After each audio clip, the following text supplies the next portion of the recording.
Jala bangku. Timnas Indonesia berkesempatan untuk menjajal kekuatan Timnas Belanda setelah PSSI melakukan kerjasama dengan Asosiasi Sepak Bola Kerajaan Belanda atau KNVB. Kerjasama PSSI dengan KNVB itu diketahui dari unggahan Ketua Umum PSSI Erick Thohir di media sosial. Dalam unggahan foto tersebut, Erick Thohir mengungkapkan bahwa sejumlah program tengah disiapkan oleh PSSI dan juga KNVB. Bertemu Sekjen Federasi Sepak Bola Belanda atau KNVB Kees de Jong. Kami berdiskusi tentang rencana kerjasama beberapa program antara PSSI dan KNVB, ujar Erick Thohir. Ya, pada kesempatan tersebut, Erick Thohir menjelaskan sebagian bentuk kerjasama PSSI dengan KNVB yang meliputi pembinaan hingga agenda uji coba Timnas Indonesia dengan Timnas Belanda. Pertama, PSSI dan KNVB ingin membuat program pembinaan untuk grassroots sepak bola Indonesia, tutur Erick Thohir. Kami sepakat mengagendakan kedatangan Timnas Belanda, mulai dari senior, junior hingga Timnas perempuan. Mereka akan datang secara bergantian di setiap tahun serta membuat program yang bisa meningkatkan kualitas liga dari segi manajemen, ujar Erick Thohir menambahkan. Di samping itu, sebelum dengan Belanda, PSSI juga bekerja sama dengan Asosiasi Sepak Bola Jepang atau CFA dan juga Federasi Sepak Bola Jerman atau DFB. Dalam kerjasama dengan Jepang, PSSI berfokus pada peningkatan kualitas wasit di Indonesia. Sedangkan ketika berkolaborasi dengan DFB, PSSI fokus pada kemajuan kapasitas teknis dan juga keahlian olahraga serta kemajuan struktur liga dan juga klub. Ketua Umum PSSI Erick Thohir mengaku siap berkolaborasi untuk memajukan sepak bola Asia Tenggara usai bertemu dengan Presiden Federasi Sepak Bola Thailand atau FAT, yakni Presiden Walpam Lamsam atau yang kerap disapa dengan Madam Pang. Erick Thohir mengunggah momen pertemuan dengan Madam Pang di akun Instagram miliknya.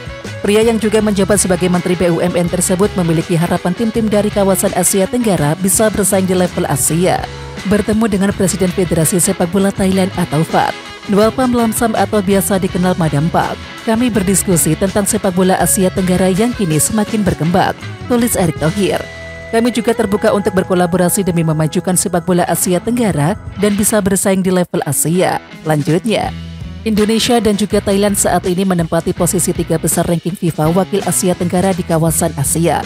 Thailand menempati posisi teratas dengan menghuni peringkat 101 dunia. Sedangkan Indonesia di posisi ketiga di peringkat 134 dunia. Posisi kedua ditempati oleh Vietnam. The Golden Star yang sempat masuk 100 besar dunia kini berada di ranking 115 FIFA. Netizen melancarkan protes berkaitan dengan harga tiket 2 laga sisa Timnas Indonesia di kualifikasi Piala Dunia 2026 yang terlampau mahal. Hal itu diketahui dari komentar yang bermunculan di akun Instagram Timnas Indonesia dan juga PSSI saat mengonfirmasikan soal tiket terusan pertandingan Timnas Indonesia di kualifikasi Piala Dunia 2026 Rabu 15 Mei malam. Harga tiket termurah untuk pertandingan melawan Irak dan juga Filipina ada di angka Rp250.000, yakni untuk kategori upper Garuda atau tribun atas. Jika membeli tiket terusan untuk 2 pertandingannya, harganya menjadi Rp450.000. Kemudian kategori Garuda North atau Tribun Utara serta Garuda South atau Tribun Selatan dijual dengan harga Rp550.000 dan harga untuk 2 pertandingan dijual Rp1 juta. Lalu tiket untuk Garuda West atau Tribun Barat dan juga Garuda East atau Tribun Timur dipatok dengan harga Rp850.000. Jika membeli tiket terusan menjadi Rp1,5 juta. Sedangkan tiket termahal untuk 2 pertandingan Timnas Indonesia dijual dengan harga Rp1.025.000, yakni untuk kategori Premium West atau VIP Barat dan juga Premium East atau VIP Timur. Kemudian harga tiket terusan menjadi Rp2.025.000. Rilis harga tiket yang dilakukan oleh PSSI ini mendapatkan reaksi keras dari netizen. Mereka merasa harga yang dipatok oleh PSSI kelewat mahal. Baru mau nonton, pas lihat harga mundur dah, tulis seorang netizen. Garuda East sama West pas lawan Vietnam cuma Rp350.000. Ini kenapa malah jadi Rp850? Gila, naik Rp500.000. Skip dah, tulis netizen yang lain. Kita datang buat support, malah dimahal-mahalin. Kayak mau nonton apa aja. Padahal buat dukung negaranya sendiri, timpal yang lain. Pelatih Timnas Irak Jesus Casas bakal melakukan eksperimen baru jelang lawan Timnas Indonesia. Pelatih asal Spanyol tersebut bakal memanggil 5 nama baru. 5 nama baru yang dipanggil adalah Ali Khadim sebagai kiper, Muntadir Muhammad sebagai gelandang, Ahmed Hassan bek kiri, Karar Muhammad gelandang, dan juga Hussein Jabar yakni striker. Pelatih timnas Irak Jesus Casas memutuskan untuk memanggil 5 pemain baru ke dalam skuad tim untuk mengikuti 2 putaran berikutnya kualifikasi ganda Asia melawan Indonesia dan Vietnam, tulis Al Maloma. Pelatih asal Spanyol tersebut diperkirakan bakal membuat perubahan signifikan saat menantang timnas Indonesia. Casas berniat melakukan perubahan lain di skuadnya, tulis sumber tersebut. Dari 5 nama tersebut ada 3 nama yang sudah familiar dengan skuad Garuda. 3 nama yang dimaksud adalah Muntadir Muhammad, Karar Muhammad, dan juga Ahmed Hassan. Ketiganya tampil untuk timnas U23 Irak pada Piala Asia U23 2024. Timnas Indonesia membuka peluang lakukan uji coba sebelum lawan Irak dan juga Filipina pada FIFA Matchday Juni 2024. Pentingnya 2 laga tersebut membuat pasukan Garuda serius untuk mempersiapkan diri, apalagi timnas Indonesia akan bermain di SUGBK. Sementara itu, manajer timnas Indonesia Sumarji mengatakan pemain akan dikumpulkan mulai tanggal 27 Mei 2024. Sementara untuk rencana laga uji coba, Sumarji mengatakan masih menunggu calon lawan. Kita juga pikirkan lawan mana begitu yang kira-kira bisa, negara mana yang bisa datang ke sini. Terus tanggal 6 lawan Irak, 11 lawan Filipina, tambah Sumarji. Jika memperhatikan perkataan Sumarji, maka timnas Malaysia bisa jadi opsi masuk akal sebagai calon lawan uji coba. Dan baru-baru ini, Presiden FAM Datuk Hamidin bin Mohamad mengakui akan menggelar laga uji coba lawan Indonesia. Sementara itu, timnas Malaysia juga bakal melakoni laga kualifikasi Piala Dunia 2026, yakni lawan Kirgistan pada tanggal 6 Juni dan juga lawan Taiwan pada tanggal 11 Juni.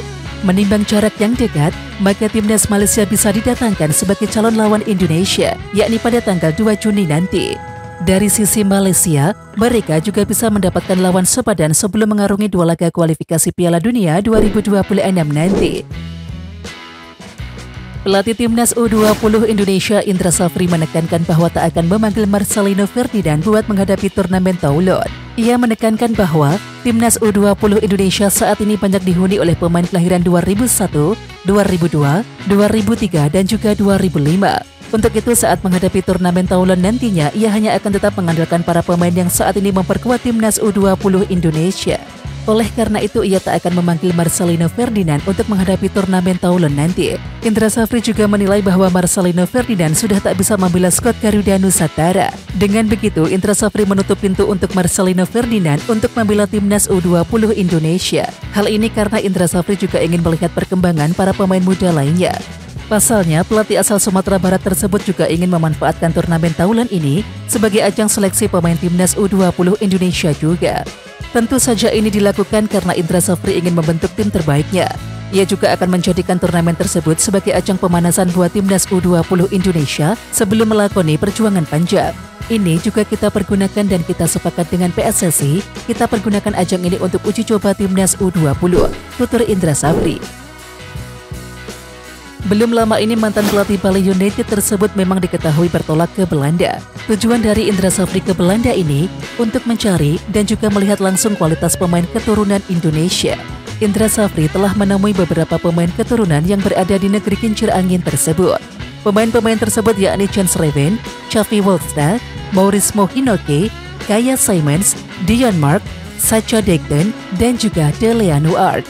Sementara itu, saat Reven sudah masuk dalam proses naturalisasi, untuk beberapa pemain lainnya belum dipastikan bakal langsung dinaturalisasi. Hal ini karena Indra Safri ingin melihat kualitas pemain lainnya dalam turnamen Toulon nantinya. Turnamen yang bakal berlangsung di Prancis pada tanggal 3-16 Juni 2024 ini akan dimanfaatkan dengan baik oleh timnas U20 Indonesia. Indra Safri mengaku akan memanfaatkan turnamen ini untuk menyeleksi pemain keturunan ini. Apalagi dalam turnamen tersebut, skuad Garuda Nusantara akan bergabung dengan grup bersama Italia, Jepang, Panama, dan juga Ukraina. Menurut Indra Safri, pesan dari Ketua Umum PSSI Erick Thohir sudah jelas agar pelatih mencari pemain terbaik dari segala penjuru, dan tentu termasuk pemain yang ada di luar negeri. Kalau tim senior, informasi sudah banyak tentang si pemain. Background dan profil sudah cukup untuk menentukan dia yang terbaik, ujar Indra Safri. Oleh karena itu, dari 7 pemain ini di luar Chance Reven, saya minta kepada ketum untuk saya ajak dulu ke turnamen Toulon, ucap Indra Safri. Lebih lanjut, pelatih asal Sumatera Barat tersebut mengakui bahwa sebelum menghadapi turnamen Toulon, mereka akan melakoni TC di Como terlebih dahulu. Timnas U20 Indonesia akan melakoni persiapan terlebih dahulu di Como sebelum bertolak ke Prancis. Selama melakoni pertandingan tersebut, Indra Safri mengaku akan memanfaatkan waktu melihat kualitas pemain dengan maksimal. Berlatih di sana sekitar 5-7 hari. Setelah itu kita upayakan dia bisa bermain di turnamen Toulon, kata Indra. Menurut Indra, 7 pemain keturunan ini akan dilihat kualitasnya selama bersama Timnas U20 Indonesia. Kemudian setelah melakoni laga bersama Timnas U20 Indonesia, nantinya baru akan ada kesimpulan pemain ini layak atau tidak gabung tim. Baru kita akan simpulkan apakah dia akan lanjut naturalisasi atau tidak, tutur Indra. Jadi sabar, saya sebagai pelatih akan bertanggung jawab terhadap pemain yang saya pilih, jelas Indra Safri. Saya takut karena ini menyangkut masa depan pemain juga. Saya sangat hati-hati dan menginginkan banyak informasi tentang pemain yang akan kita tetapkan nanti, pungkasnya. Setidaknya ada 7 pemain yang sudah masuk dalam radar Garuda Nusantara dan juga berpeluang untuk segera bergabung. Sebelumnya Indra Safri juga sempat mengunggah foto bersama beberapa pemain keturunan, di antaranya adalah Jens Reben, Maurismo Heinoke, Xavi Wolfsda, Dion Mark, dan juga Kaya Simons. Indra juga memasukkan ada beberapa nama tambahan yang bersedia bergabung ke dalam tim. Ada 7 pemain yang hadir dengan orang tuanya, memang dengan kami. Pertemuan itu atas perintah dari Ketua Umum untuk mencari, membentuk tim terbaik dari semua anak bangsa. Apa yang kami sampaikan kepada mereka, kenapa mereka yakin, kata Indra Safri.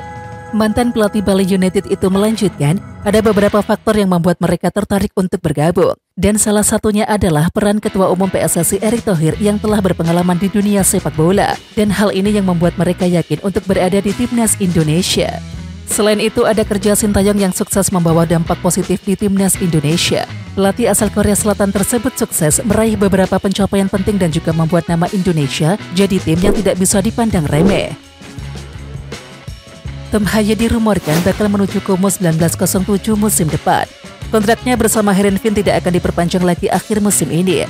Sebelumnya diberitakan perwakilan Como 1907 kemudian memberikan pernyataan soal rumor tersebut. Dan Como disebut tidak akan merekrut Tom Haye karena tidak sesuai dengan standar mereka. Kemudian Instagram Como 1907 malah diserang oleh netizen Indonesia. Banyak yang protes keputusan klub Italia itu karena tidak mau merekrut Tom Haye. Netizen mengetik kata-kata pedas dan juga mengejek dan memenuhi kolom komentar Instagram Como 1907. Mereka kesal karena Tom Haye tak masuk kualifikasi klub. Gak lama di Serie A, sindir netizen. Gak jadi dukung, timpal netizen yang lain. Maaf kami tarik lagi kata-kata selamanya. Semoga tahun depan degradasi, tulis netizen di salah satu unggahan @ComoFootball. Baru promosi tapi kesombongan yang kalian tampakkan. Semoga degradasi jadi badut Serie A dan abadi di Serie B, sambung netizen yang lain. Ada 5 pemain Timnas Indonesia yang posisinya bakal tergeser jika Jairo Ridowok bergabung dengan skuad Garuda. Tentunya para pemain Garuda tersebut memainkan posisi yang sama dengan penggawa dari Crystal Palace tersebut. Peluang terbesar Ridowok bergabung dengan Timnas Indonesia adalah ketika Garuda nantinya berhasil main di babak ketiga kualifikasi Piala Dunia 2026 zona Asia. Sebab sampai saat ini Ridowok masih sibuk dengan Crystal Palace di akhir musim Liga Inggris 2023-2024. Sebagai pemain grade A, Ridowok jelas akan mendapatkan tempat di skuad utama Timnas Indonesia. Lantas persaingan di posisi gelandang bertahan semakin ketat dan juga sejumlah pemain diprediksi akan tergeser. Ya, lantas siapa saja mereka? Yang pertama ada Adam Ales. Adam Ales mungkin akan tergeser, bahkan mungkin tak akan dipanggil lagi jika Jairo Ridowok benar-benar sudah resmi menjadi WNI. Kemudian yang kedua ada Arhan Fikri. Kini persaingan Fikri akan semakin berat karena akan melawan pemain dari Liga Inggris. Kemudian yang ketiga ada Rahmat Irianto. Rahmat Irianto adalah salah satu andalan Sintayong di lini tengah. Namun persaingan lini tengah yang kian ketat, terlebih jika ada Jairo Ridowok, maka ada peluang Rahmat Irianto semakin terpinggirkan.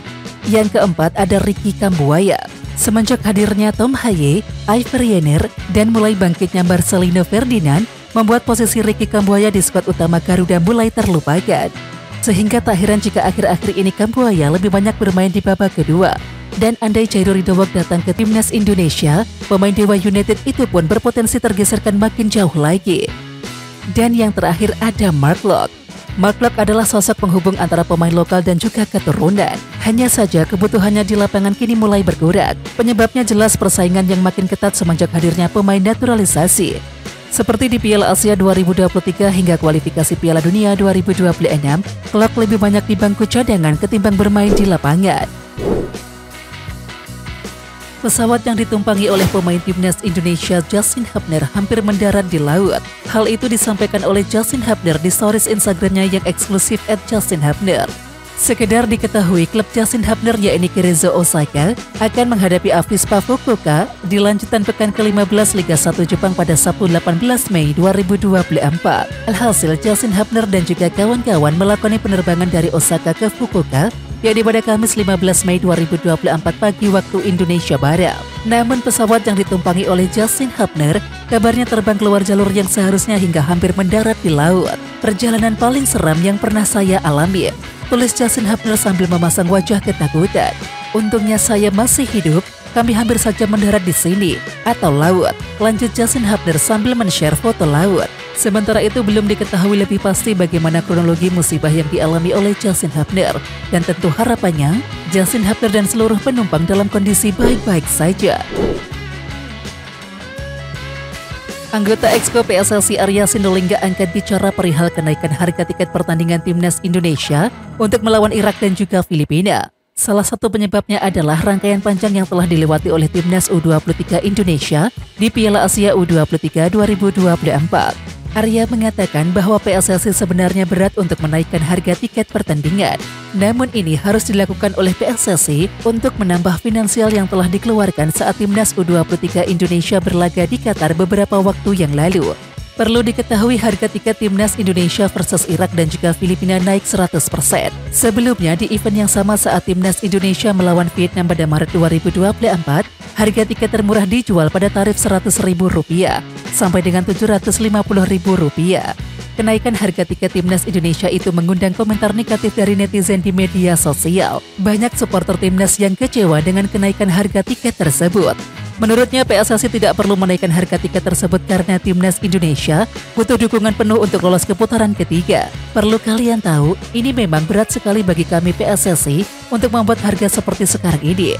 Kenapa? Karena kalau timnas Indonesianya semakin kuat, butuh pendanaan yang semakin besar, kata Arya Sinulinga Kamis 16 Mei 2024. Arya mengakui bahwa selama ini PSSI sudah habis-habisan mengeluarkan dana untuk timnas U23 Indonesia selama di Piala Asia U23 2024 Qatar. Pengeluaran yang dimaksud antara lain pemesanan tiket hotel selama di Qatar dan juga tiket pesawat menuju Prancis. Kalau kemarin kami hanya sampai babak 8 besar Piala Asia U23 2024, maka timnas U23 Indonesia cukup sampai di sini. Ternyata kami lolos ke babak 8 besar Piala Asia U23 2024. Dan itu butuh pendanaan lagi seperti penginapan dan lain-lain. Habis itu kami ternyata lolos ke semifinal lagi. Tambah lagi pendanaan untuk menginap, akomodasi, hotel dan sebagainya. Habis itu kami harus ikut lagi ke perebutan peringkat ketiga dan itu tambah lagi pendanaannya karena kami mengejar Olimpiade 2024 Paris.